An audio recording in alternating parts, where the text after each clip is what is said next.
यज्ञशिष्टामृतभुजः यान्ति ब्रह्म सनातनम नायं लोकोस्तय यज्ञस्य कुतोन्यः कुरु सत्तम। हे कुरुश्रेष्ठ, यज्ञ के अविष्ट अमृत को भोगने वाले पुरुष सनातन ब्रह्म को प्राप्त होते हैं। यज्ञ रहित पुरुष को यह लोक भी नहीं मिलता, फिर परलोक कैसे मिलेगा। जीवन जिनका यज्ञ रूप है, ऐसे व्यक्ति परमात्मा को ही प्राप्त हो जाते हैं, यानी परात्पर ब्रह्म को उपलब्ध हो जाते हैं। अब जीवन यज्ञ रूप होता है उन लोगों का जो वासना शून्य होते हैं, अहंकार से रहित, परमात्मा की याद में रहते हैं, जिनका हर कर्म परमेश्वर को समर्पित है। उन्हें संसार की कोई वस्तु नहीं चाहिए। वे संसार में कर्म करते हैं क्योंकि संसार का भला हो। वो इसलिए कर्म नहीं करते क्योंकि कर्म करने से उन्हें कुछ प्राप्ति होगी।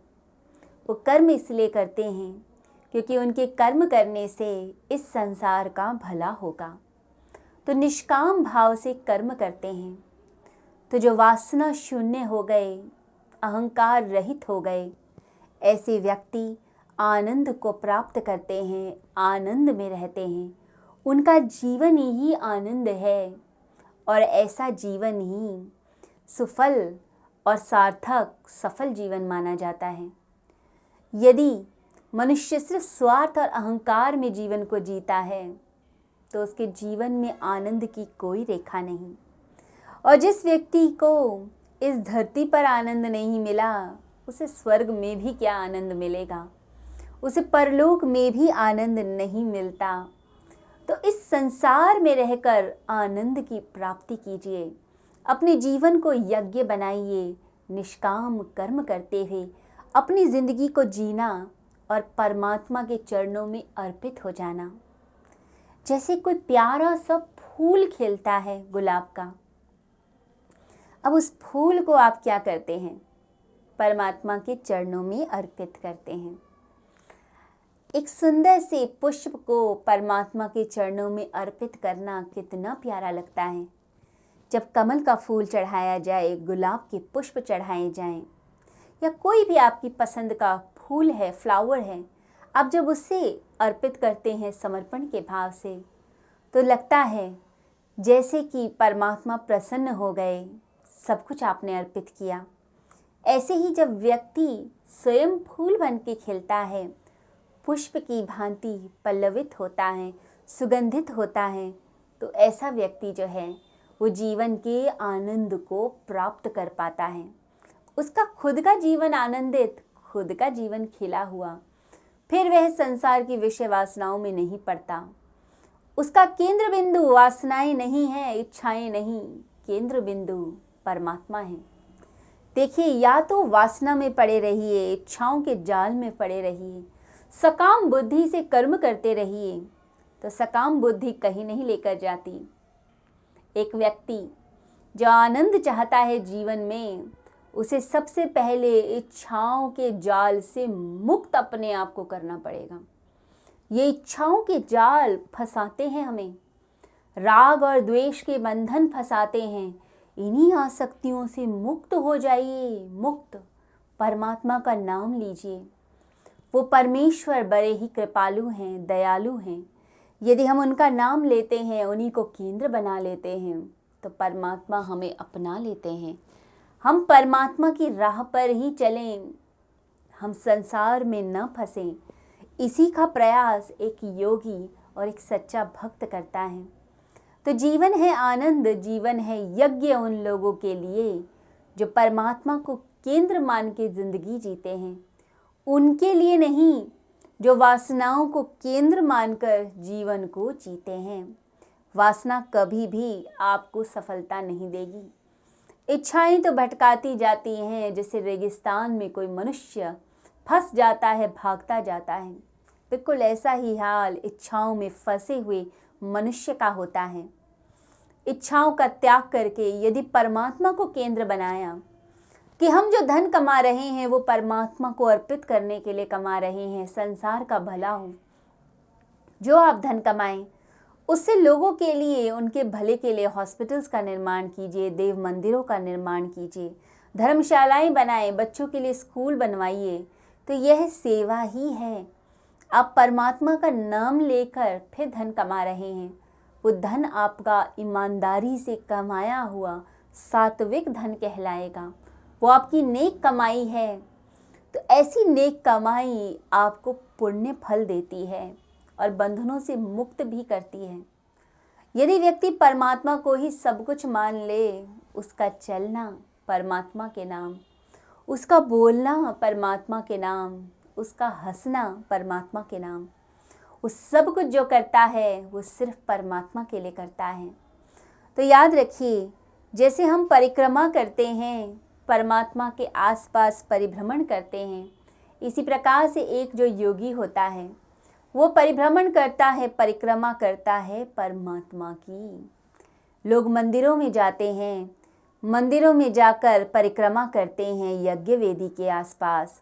तो वेदी के आसपास जो परिक्रमा होती है उसका मतलब होता है कि अब हम अहंकार शून्य हैं, अब स्वार्थ और इच्छाओं के जाल में नहीं फंसे हुए। अब हम सिर्फ और सिर्फ कर्म परमात्मा के लिए करते हैं। परमात्मा हमारे सेंटर में, केंद्र में आ चुके हैं। वही मेरे नाथ हैं, वही मेरे प्रभु हैं। सब कुछ मेरे प्रभु, बस प्रभु को ही अर्पित है यह जीवन। तो परमात्मा के लिए जीवन अर्पित हो जाए, अहंकार शून्य व्यक्ति हो जाए। तो ऐसा व्यक्ति जो अहंकार शून्य है और परमात्मा की राह पर चलता है, वही असली मायने में परमात्मा का प्यारा कहलाता है।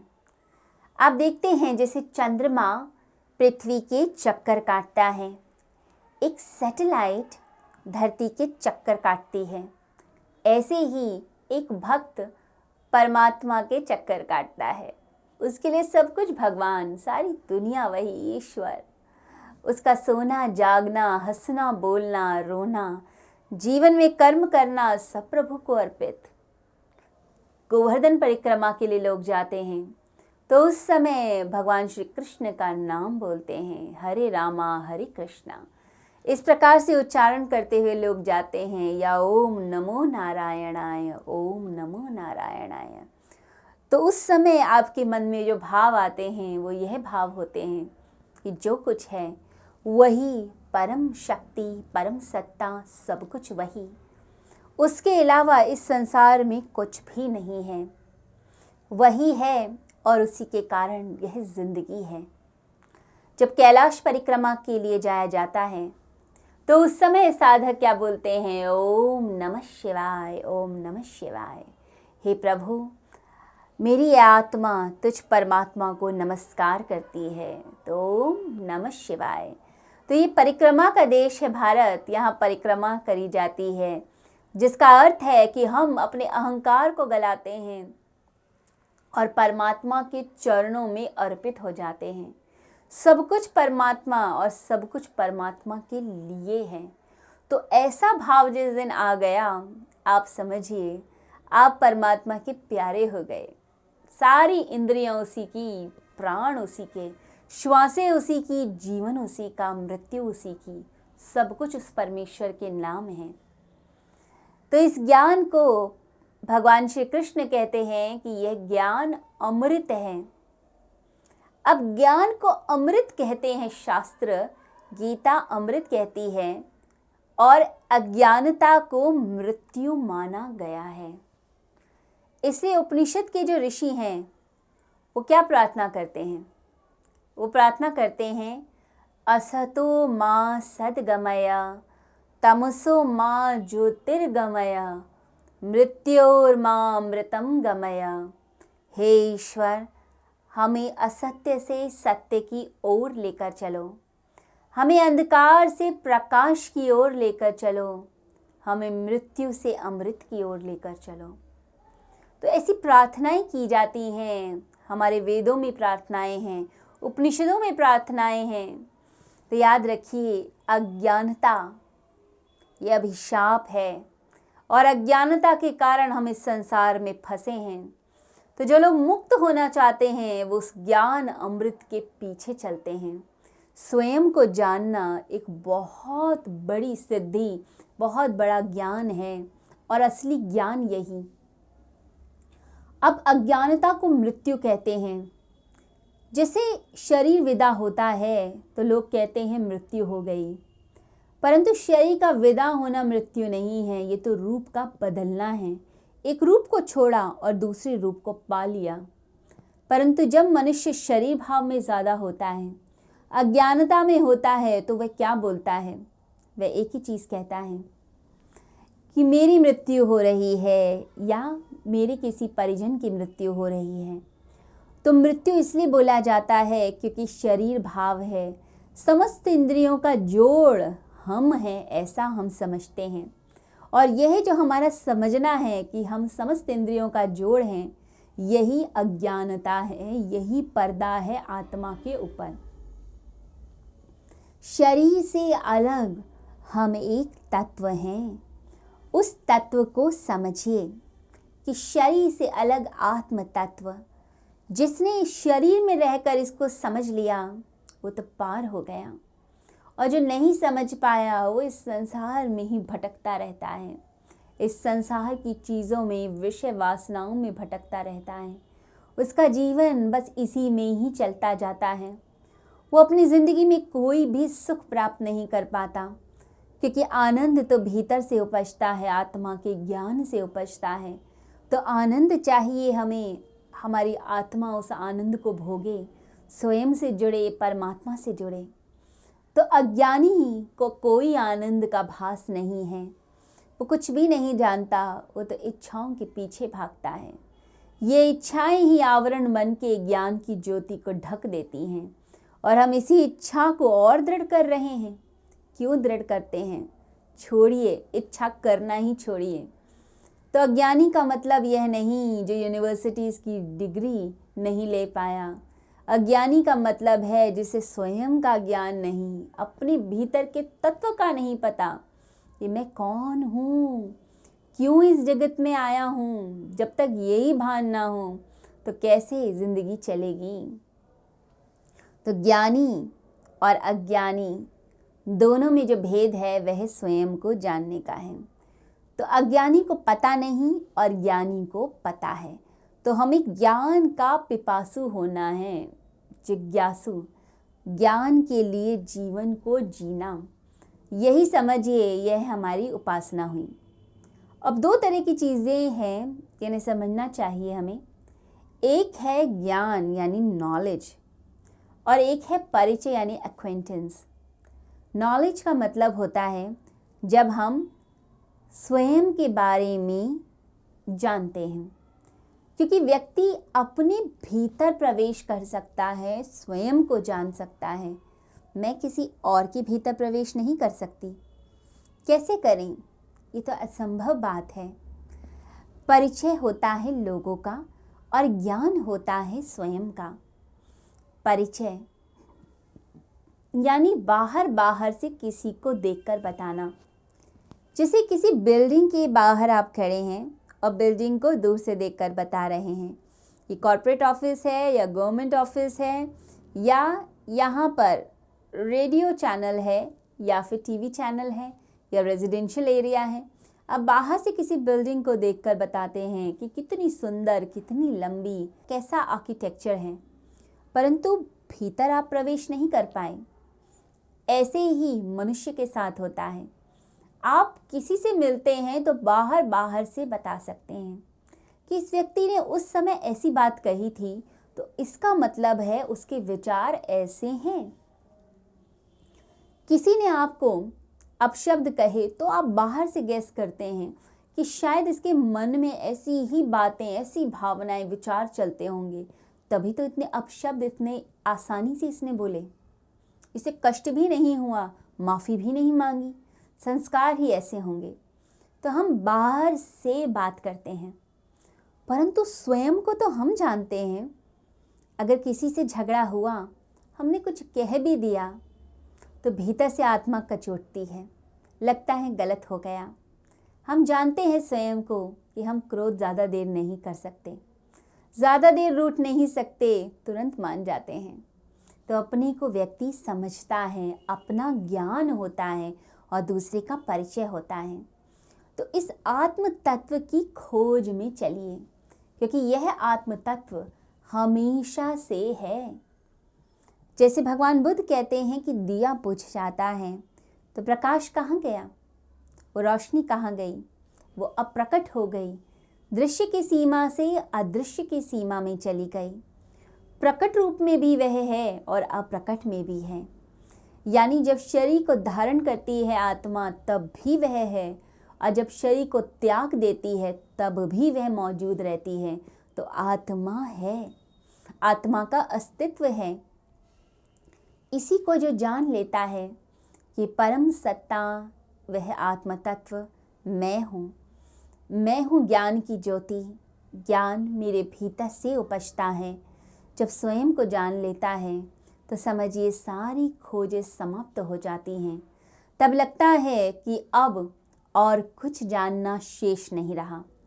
बस इसी ज्ञान को, इसी परम तत्व को यदि हम पहचान लेते हैं तो जीवन सफल हो जाता है। कहते हैं कि ये परम तत्व एक अद्भुत तत्व है। ये इसका प्रकाश समस्त इंद्रियों को प्राप्त होता है।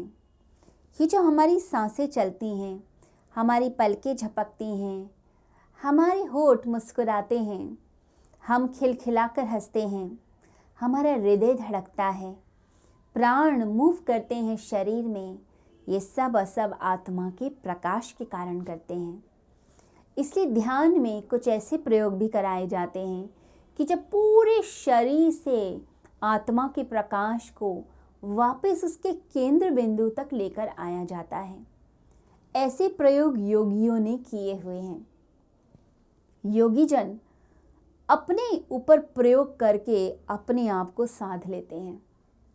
हमारे भीतर एक ऐसा स्थान है जहाँ पर वापस आत्मा सिकुड़ कर भीतर प्रवेश कर जाती है। इंद्रियों में जो प्रकाश है वो वापस खींच लेती है।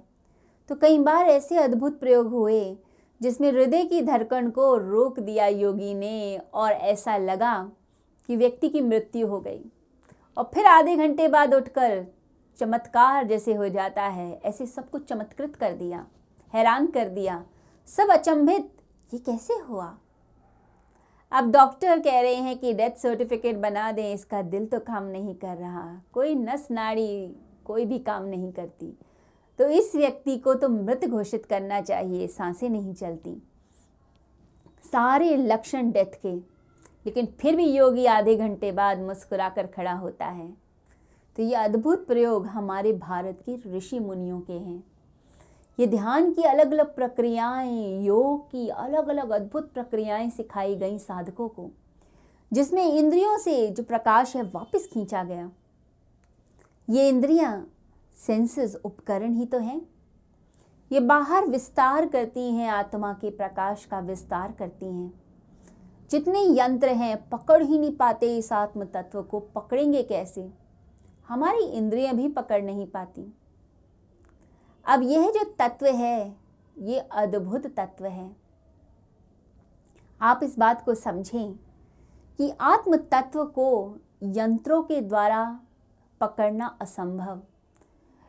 इंद्रियां नहीं पकड़ पाती, क्योंकि इंद्रियों के विस्तार ही तो है यंत्र। जैसे फोन का प्रयोग वह कर्णेंद्रिय का विस्तार है, माइक्रोस्कोप आंख का विस्तार है, तो हाथ की जो अस्त्र शस्त्र हैं वो हाथ का विस्तार है। तो ये सभी समझिए इंद्रियों के विस्तार हैं। तो इंद्रियां नहीं पकड़ पाती।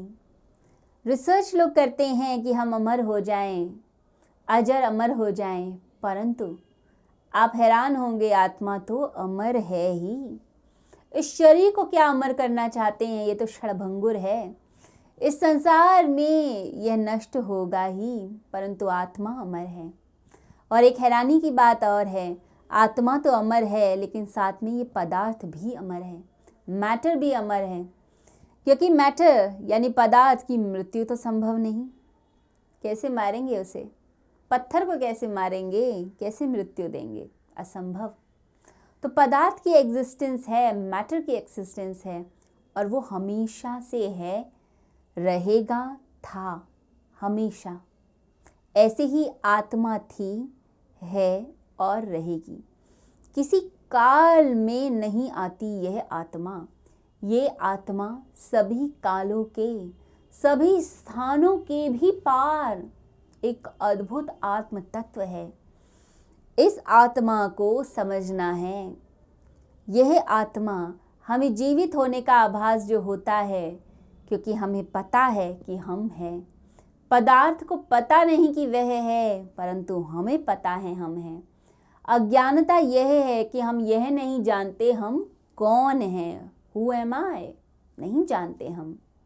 ज्ञानी वह जो एग्जिस्टेंस को जानता है, जो जानता है मैं हूँ, और साथ ही साथ वह इस चीज़ को जानता है कि मैं कौन हूँ।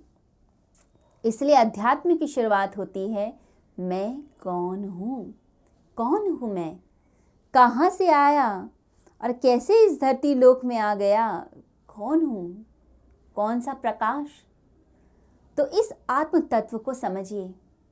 यहाँ भगवान श्री कृष्ण इस श्लोक में एक चीज़ और बोलते हैं कि जो व्यक्ति ज्ञान अमृत को उपलब्ध हो जाता है, वह परब्रह्म परमात्मा के लोक में भी आनंद को प्राप्त होता है। अब ये लोक क्या है और परलोक क्या है? साधारण भाषा में लोक बोला जाता है यह संसार, और परलोक बोला जाता है स्वर्ग या नरक। अब स्वर्ग क्या, नरक क्या? अब यह भेद लोगों में प्रचलित है कि पुण्य करोगे तो स्वर्ग जाओगे, पाप करोगे तो नरक जाओगे। तो स्वर्ग में आपको वो सब सुविधाएं मिलेंगी जो आप चाहते हैं। इस संसार से भी ज़्यादा भोग स्वर्ग में मिलेंगे।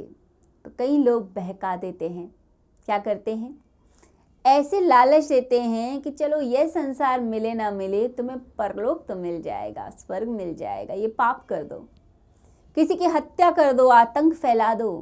तो ये सब चीज़ें क्या, ये समझिए कि झूठा लालच देकर आपसे दुष्कर्म कराए जा रहे हैं, गलत कृत्य कराया जा रहा है, और आप उस लालच में फंस के जब गलत कर देते हैं तो और गहरे बंधन में फंस जाते हैं। भगवान कहते हैं कि तुम्हारा लोक भी यहीं, परलोक भी यहीं, सब चीज़ें तुम्हारी यहीं हैं।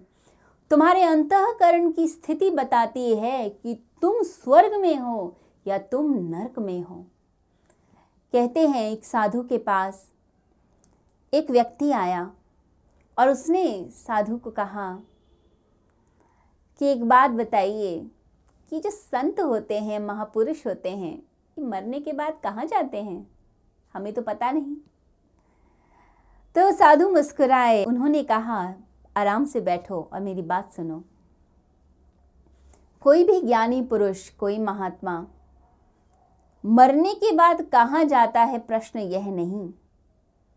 एक ज्ञानी और एक साधु पुरुष हर समय स्वर्ग जैसी स्थिति में होता है, और जहाँ वो होता है वो स्थान स्वर्ग बन जाता है, आनंद बन जाता है, क्योंकि उसका अंतःकरण आनंद से, ज्ञान से युक्त है।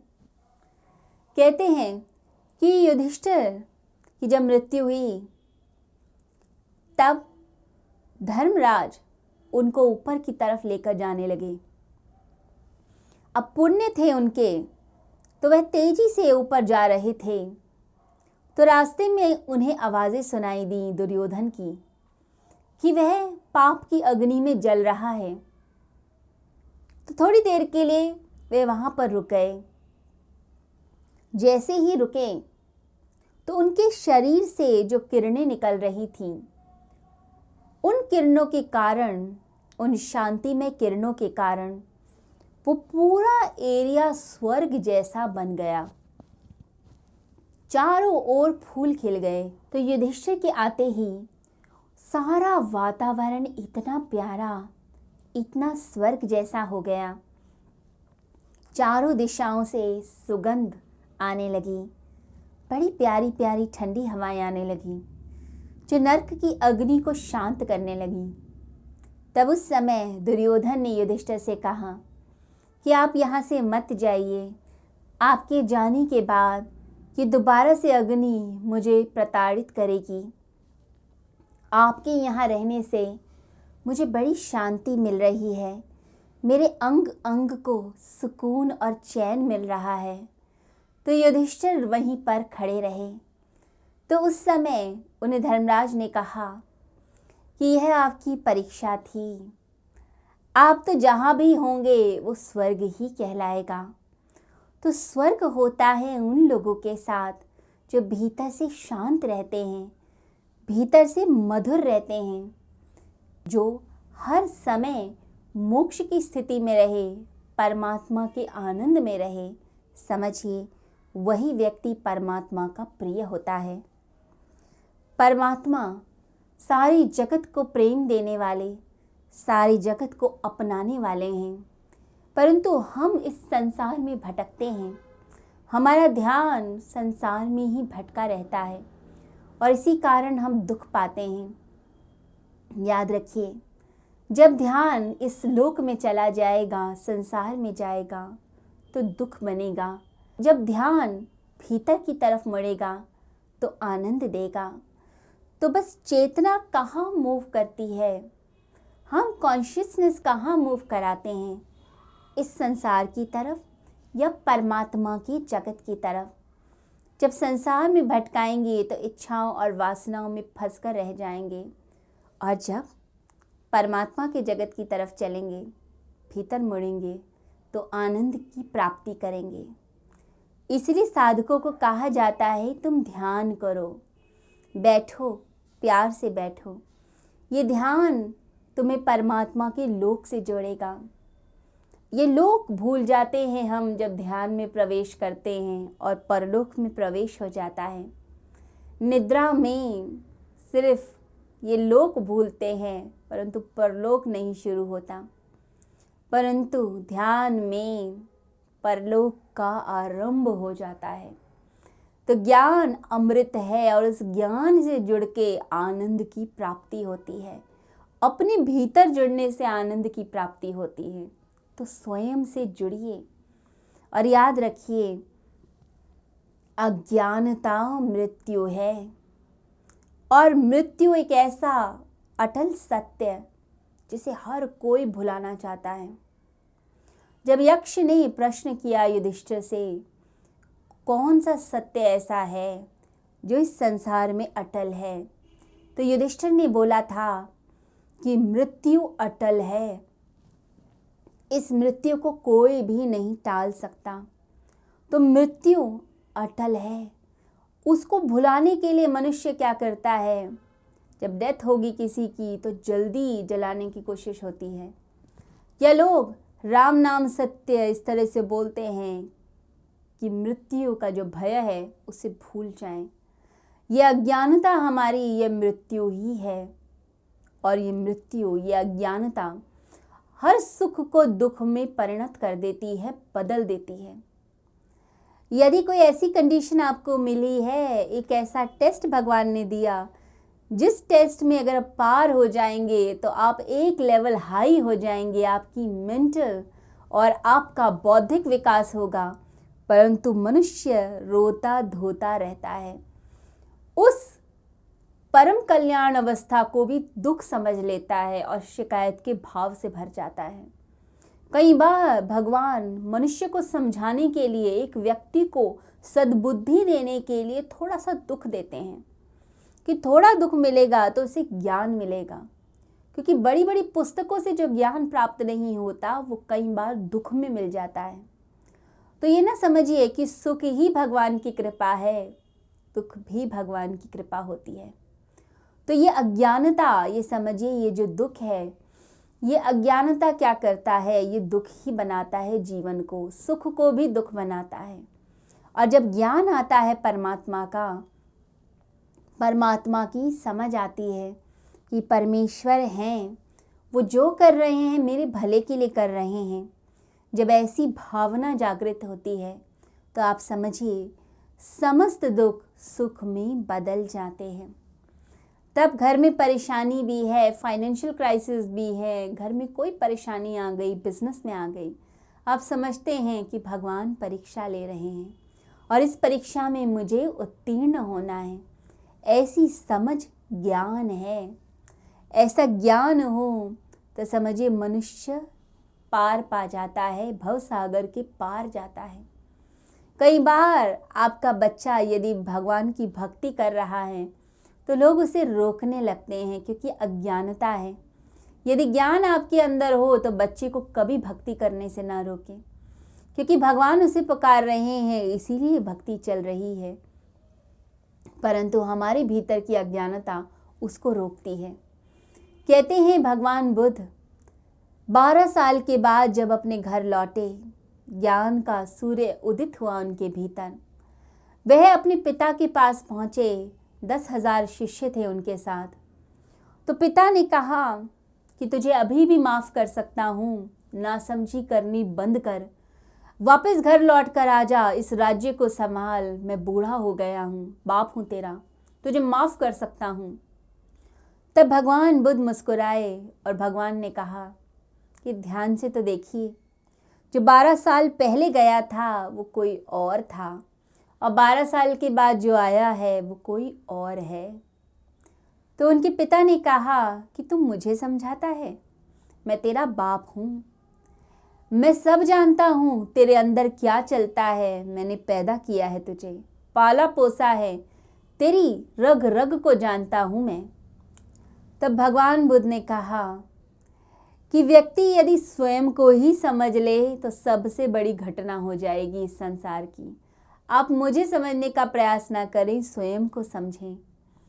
तब पिता ने कहा तू ऐसे बात करेगा अपने पिता से, तो ये समझें कि यदि बुद्ध जैसा पुत्र भी हो गया और यदि आप अज्ञानता के अंधकार में हैं तो आपके लिए यह अभिशाप है, और यदि ज्ञान की ज्योति जगी है तो बुद्ध जैसा पुत्र होगा तो आप परमात्मा का धन्यवाद करेंगे कि मेरा एक बच्चा धर्म के लिए अर्पित तो हुआ। मैंने धर्म के लिए अर्पित किया है अपने इस बालक को, अपने इस पुत्र को। जिस भगवान बुद्ध के दर्शन करने के लिए महायोगी सन्यासी हिमालय की तपस्या छोड़कर उनके दर्शन करने के लिए आते हैं कि भगवान का जन्म हुआ है, मैं अभी दर्शन कर लूं, आगे तो मेरी उम्र नहीं है, मैं मर जाऊंगा। ऐसे भगवान बुद्ध के सम्मुख उनके पिता बैठे हैं और पिता कह रहे हैं वापस संसार में आ जा। तो ये हमारी अज्ञानता ही है जिसके कारण हम ऐसा बोलते हैं। जब ज्ञान आ जाता है तो ये सारे दुख निकल जाते हैं, तब सिर्फ और सिर्फ सुख की अनुभूति होती है।